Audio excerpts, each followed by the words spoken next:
Hello and welcome to Encouraging Others in Loving Jesus. I'm your host, Kim Smith. This is episode 337, entitled Reject a Hold Back Part of Me, Faith. I really wanted the title to be much longer, but if I do that, it messes up things. But you get the gist. Today's lesson comes down to wholehearted devotion to the Lord or not.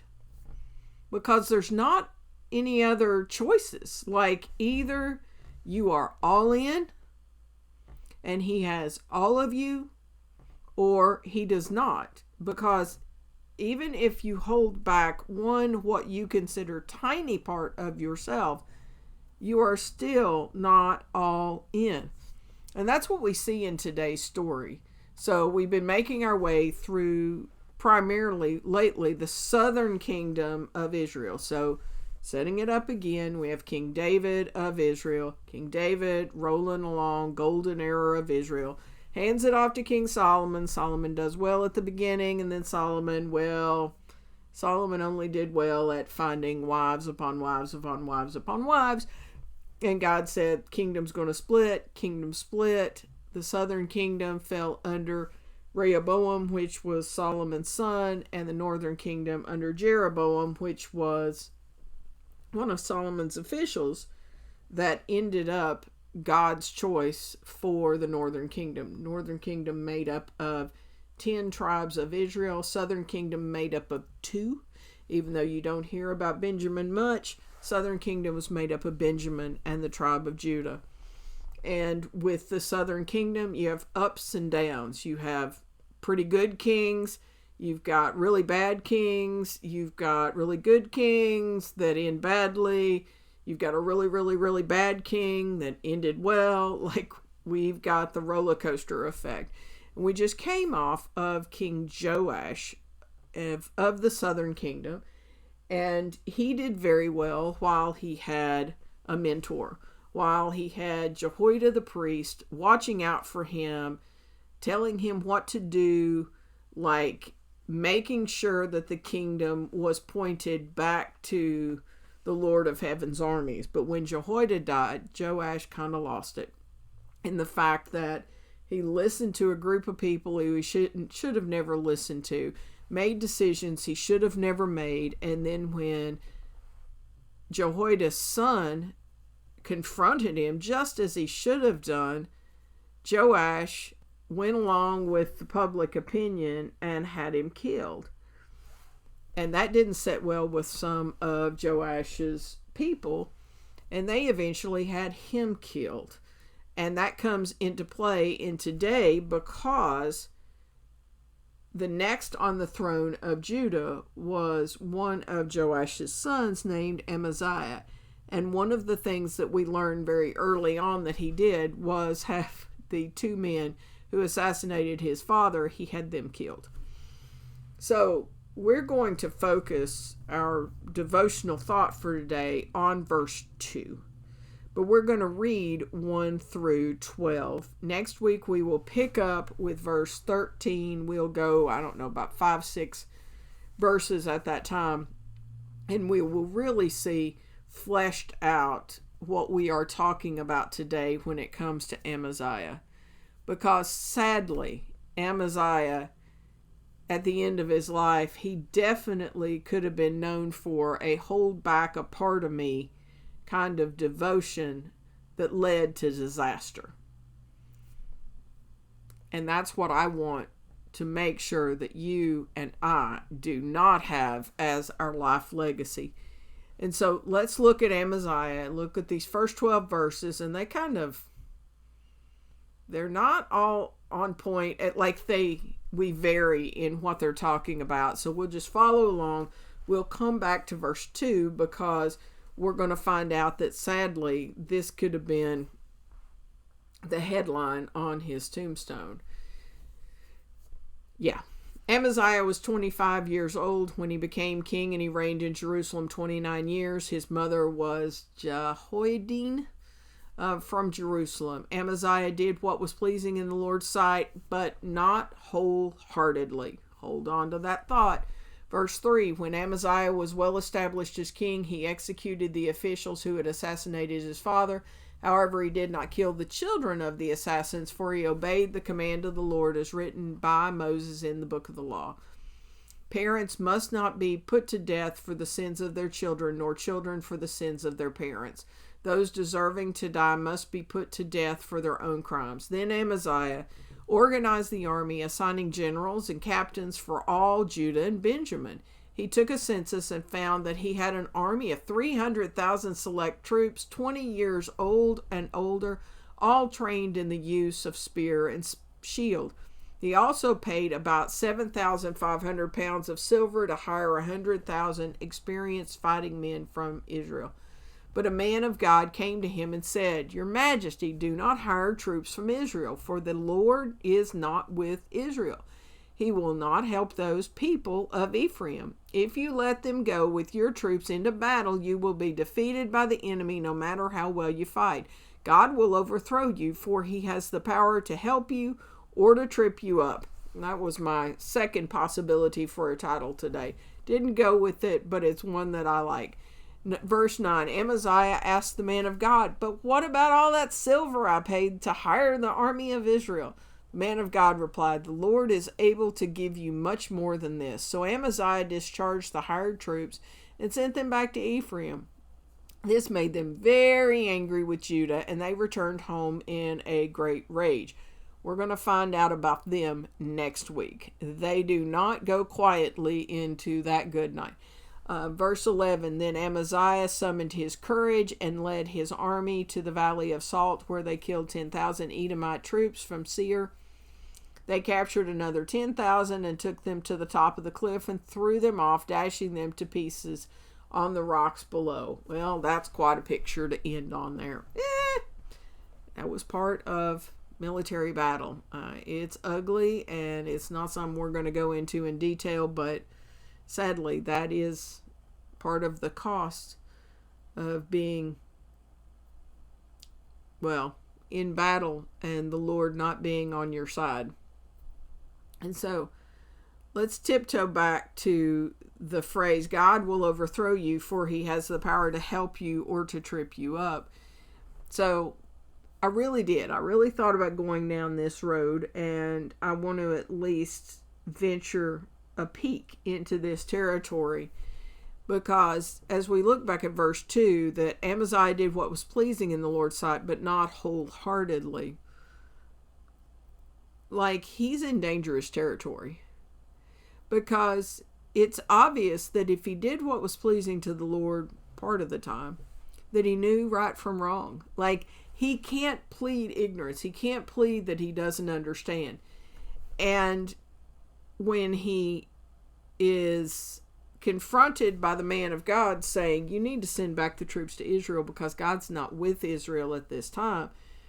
Like, Amaziah, instead of just being grateful to find this out, to have this inside knowledge and to know how to go, instead he's worried about the silver that he's already paid them.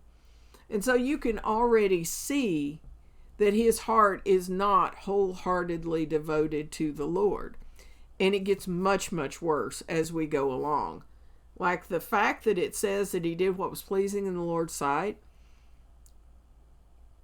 I'm not sure if that was like early on in his reign, or he like continued to dabble here and there, because we're going to find out probably in a couple of weeks.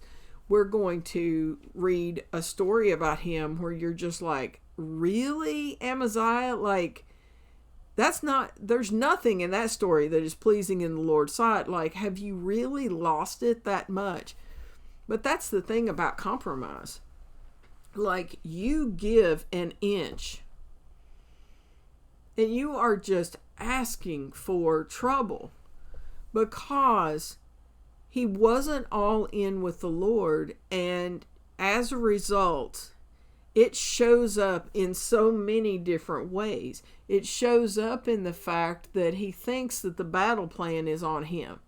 Like, he's not consulting God as to how God wants to take on the battle. We're going to see that he takes on a battle either next week or the week after, we're going to see that he takes on a battle that was not a battle he was supposed to take on. Like, he literally picks a fight, for lack of a better way to put it. He picks a fight with Israel for absolutely no reason. Like, he had nothing. Like, definitely God was not impressing him to do this. I mean, God has just sent a servant to tell him to send troops back to Israel and not to, like, rent a troop from Israel because God isn't with them. And he turns around and tries to pick a fight with them because at this point he had more troops. Well, that's all well and good, but just because you've got a bigger team does not mean that you need to go into battle against people who aren't doing anything to you and you're not going to really gain anything from. So, like, throughout Amaziah's life, even if we hadn't seen that he wasn't following the Lord wholeheartedly, we would have seen that he wasn't following the Lord wholeheartedly. It's not like you have to have a banner that you carry above your head that says, I am not all in. Our actions and our attitudes, they show that. And so with this wholeheartedness, if you listen to this podcast for any time, you've heard me refer back to Proverbs 3, 5, and 6. And for many of you who are listening to the sound of my voice, that may very well be your favorite passage from all of Scripture. And I totally understand that. It doesn't happen to be my number one, but it's got to be in my top 5. But the thing is, number 1, it's easily memorized. And number 2, it kind of flows off your tongue. But if you really look at it, it's very, very, very, very difficult to put into practice. Because we want to claim the promise that comes in the second part. Like in Proverbs 3:6, it ends with, depending on your translation, something to the effect of he will show you which path to take or he will direct your paths. Like, we like to claim that promise. I mean, how many of us want to, on a daily basis, or at least when we're in a pickle of a fix, want to claim that God is directing our paths, that he is telling us exactly what we need to do. It was just a little over an hour ago that I was on a phone call and in a conversation, and I was literally begging God for direction. The other person was begging God for answers. I was begging God to answer, what do I do now? How do I pray? What do I say? How do I respond? Like, that was my part of the asking for God to direct my paths.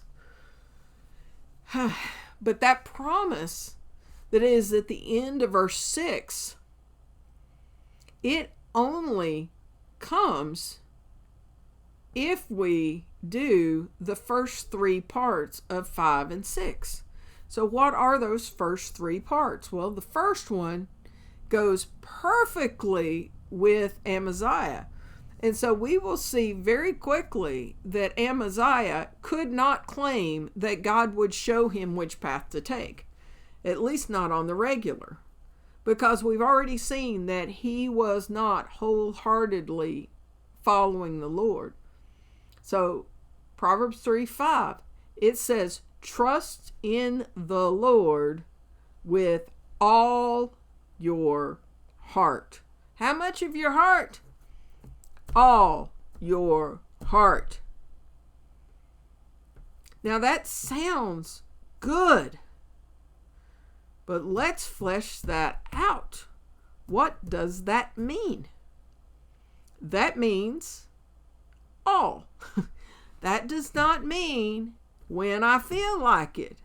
That doesn't mean when I have this huge impression from God. That does not mean when I don't have any idea what to do, I'm going to trust him. No. It doesn't mean I'm going to keep some certain rooms to myself and I'm going to lock those behind closed doors and God is not going to even know about them. Like, none of that. This means that you give him the key to the front door of your whole house, which is your heart, and you step aside and you let him look for dust bunnies. Like, you let him into the closets. He gets in the crawl space. He goes in the attic. He goes downstairs. If you don't live down here in South Louisiana where we can't have a downstairs, he goes wherever he wants, and he does with it whatever he wants. Amaziah did not trust in the Lord with all his heart. And we're going to see that it did not go well for him. My question to you is, do you trust in the Lord with all your heart? Our weekly engagement feature is, what part or parts of your heart have you failed to surrender to the Lord? And that's today. That's not 20 years ago when you accepted Christ as your Savior and Lord. No, today. Like, which rooms in your heart house do you have padlocked and you told him, do not enter? If you got any of those, you cannot claim that he will show you which path to take.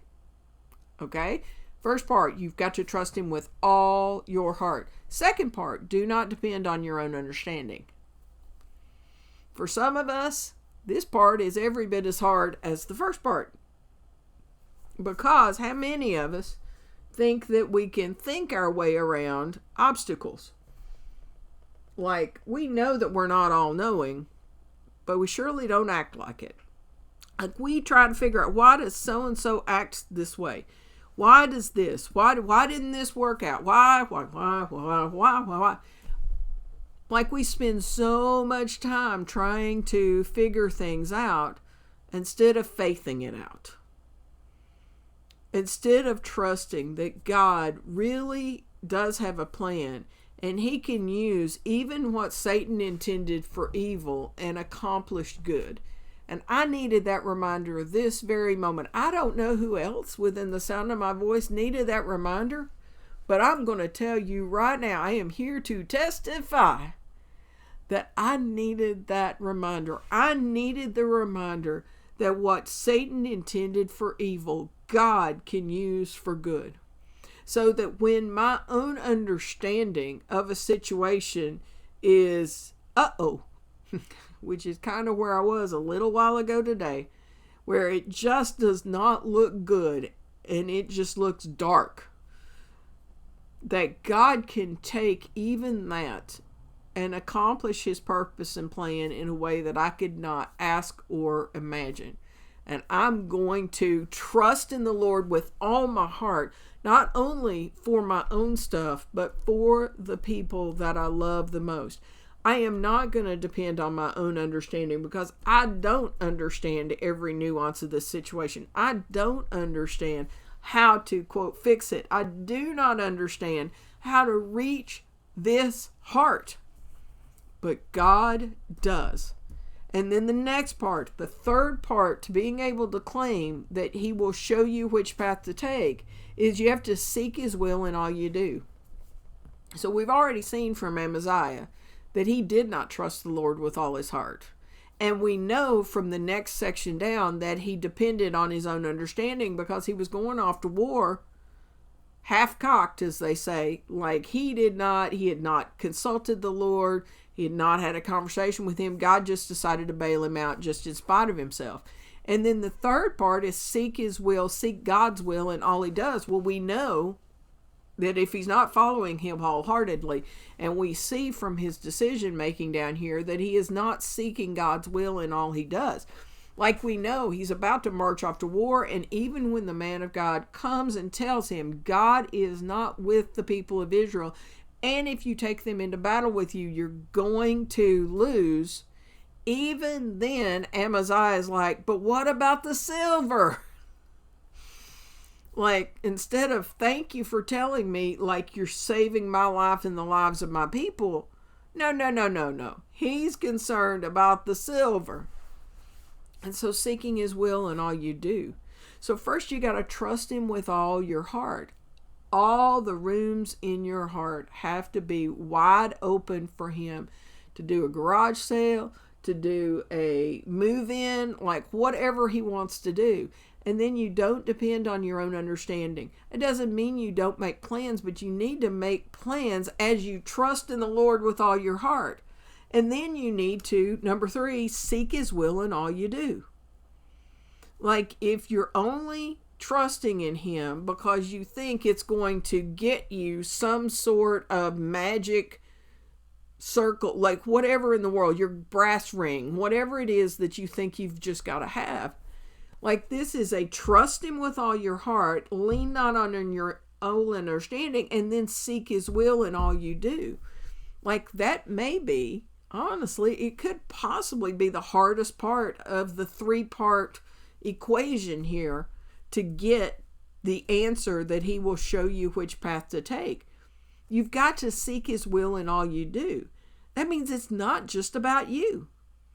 Like, yes, God will use you in his plans. But so many times, all we think about is me, and me. And we want to know what God has planned for our life. And how is this going to affect me? And I want, and I this, and I that. He says, you trust me with all your heart. You lean not on your own understanding. You seek his will in all you do. In other words, you surrender. You go, God, my will is your will. I don't understand what's happening. I'm trying this trust you with all my heart kind of thing. But I need to seek your will. Like I need to, because you're going to show me which path to take, I need to realize that this may not turn out that I end up at this perfect house with a white picket fence and 2.5 children and a dog and a perfect husband or a perfect wife. And like, it may not turn out the way in my mind I envisioned my life. But I've got to trust you with all my heart, not depend on my own understanding, and I've got to seek your will in all that I do. And as a result, you're going to direct my paths. You are going to show me the way that when it's all said and done, I will look back and know that you have used me and my life to accomplish exceedingly more than I could ever ask or imagine. We, in my opinion, have very small, limited thoughts on a daily basis because we see the world through our 2 eyes, and a lot of times not even through a heavenly perspective, even on our own lives. Forget about how our life fits into his story and why we are here for his glory. Amaziah was part of God's story.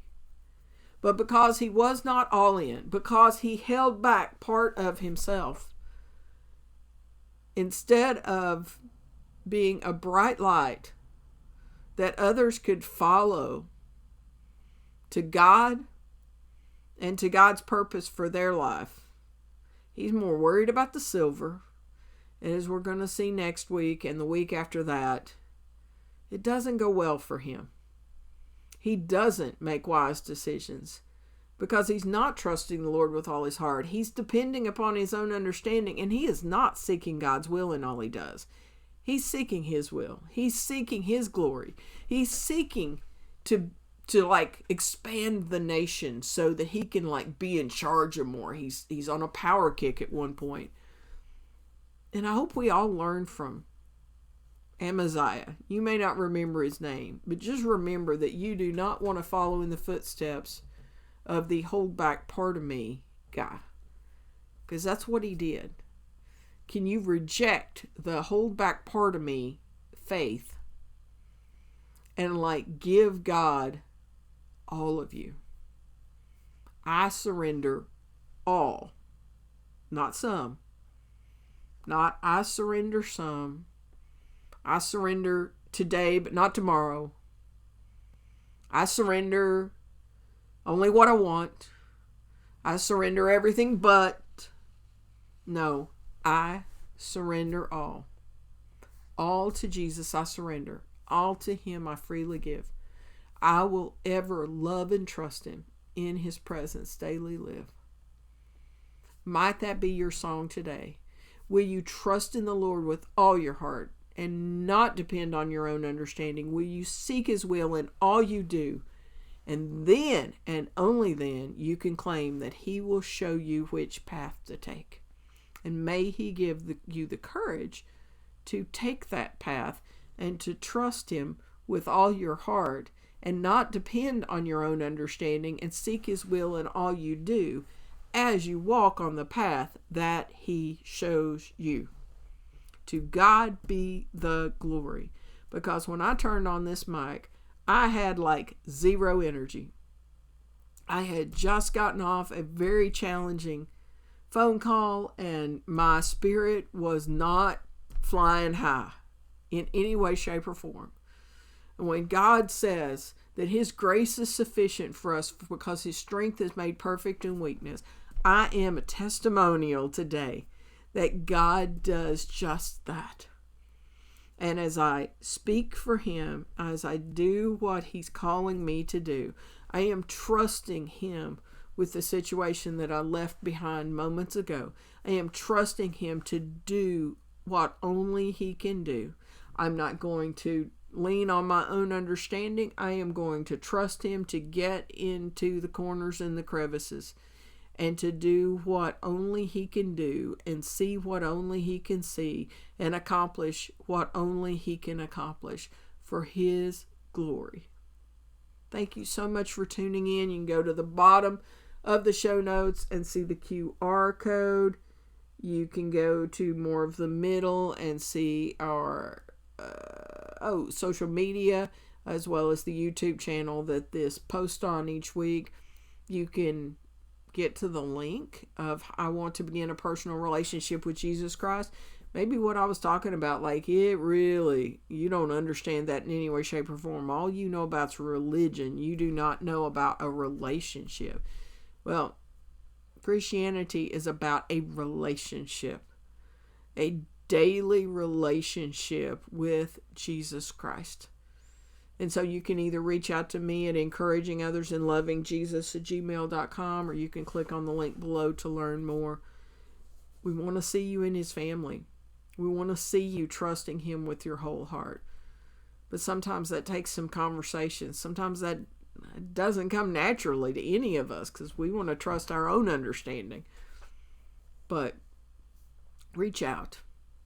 And as we go into next week and we continue to look at the life of Amaziah, and we see that this hold back part of me faith is not the way to go, and we see, we see a life that we would not want to emulate or imitate either way. May it remind us all that we need to trust in the Lord with all our heart and lean not on our own understanding. In all our ways acknowledge him and trust him to make our paths straight or to show us which path to take. And just remember, it's always a trust and obey kind of day.